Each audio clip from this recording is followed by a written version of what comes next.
All right, let's get ourselves a topic here. Betrayal. So nothing too juicy then. I'm getting to get one more. Game over. They've betrayed you. Now they fear your wrath. Wrath? Wrath. Wrath. Wrath. They know you are no longer entertaining their half-hearted effort. Well, the topic's reasonably self-explanatory. If this is talking to you, let's see what the universe wants you to know about this betrayal. Well, someone wants to come in and make amends here with an apology, some expression of friendship. They may have been overthinking this for a while or been plagued by a guilty conscience, being kept up late at night, but now they are actually about to take action rather than just ruminating on this. They want to come in and bring you justice. Well. What condition are they in? Are they coming in earnestly, or are they coming in out of a sense of lack, or just to assuage their own guilt? What's going on here? This is funny. Olive branch. This is apparently a very sincere effort to make amends. They really want to travel in the same direction as you now. They no longer want to move off in a different direction. They see you as being, two peas in a pod, and wanting to sort of join forces with you, align with you. And I just caught sight of hook up there, so maybe they want to hook up there. But the eclipse card came out as well, indicating that this could be very sudden. It also is, a union of opposites.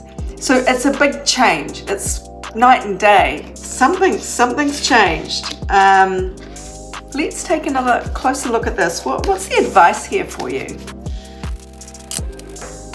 Well, I like this actually. I was like, overall, how do you feel about it? And this is you looking at this golden opportunity, and your hand is out to accept it. You are ready and willing. You see the value in this. You see the sincerity of this person, and you may have, had a lot of good times in the past. So you are open to this for sure. Now, either they are coming in with Queen of Wands energy, which is magnetic and passionate and fiery.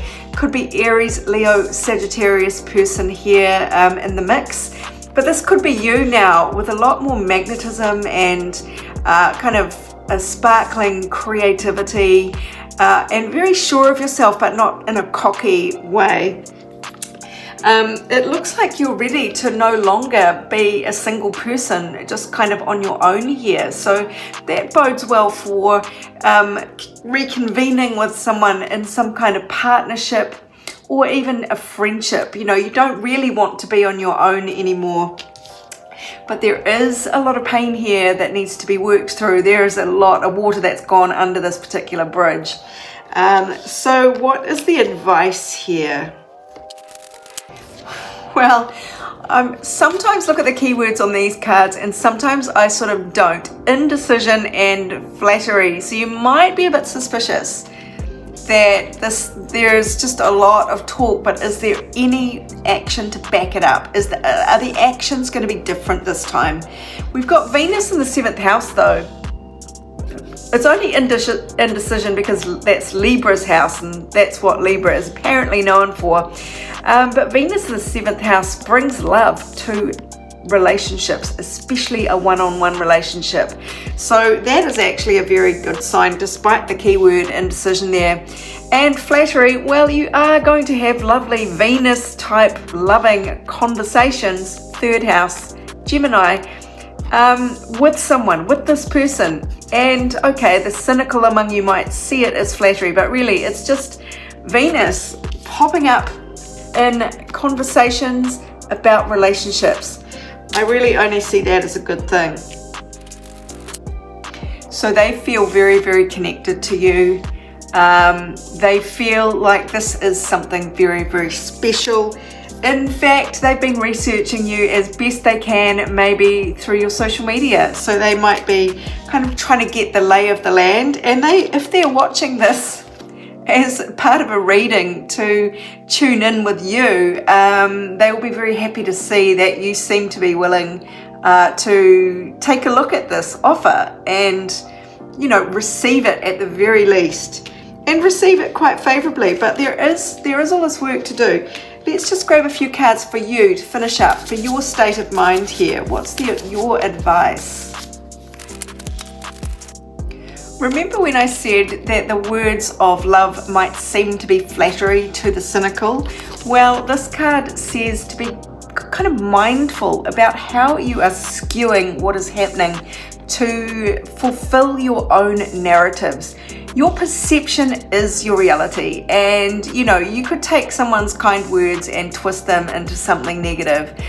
You could see the negative in everything. You could be suspicious and paranoid and seek kind of to be skeptical about everything. So be mindful of your own prism here, the prism that is your prison, because we all have a different lens that we see the world through.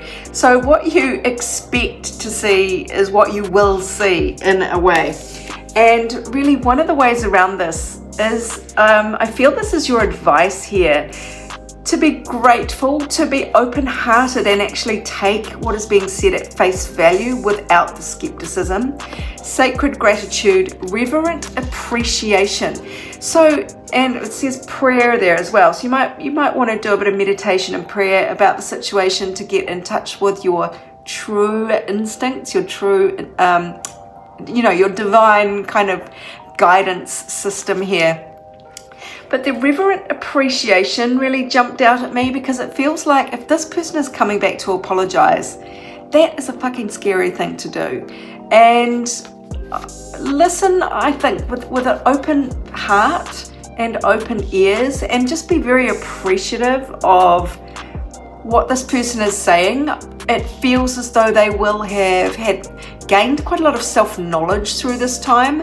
If they've been stewing, which it feels like they have, over this betrayal and abandonment or whatever it was, they've been ruminating about it for quite some time now, spying on you, light internet stalking.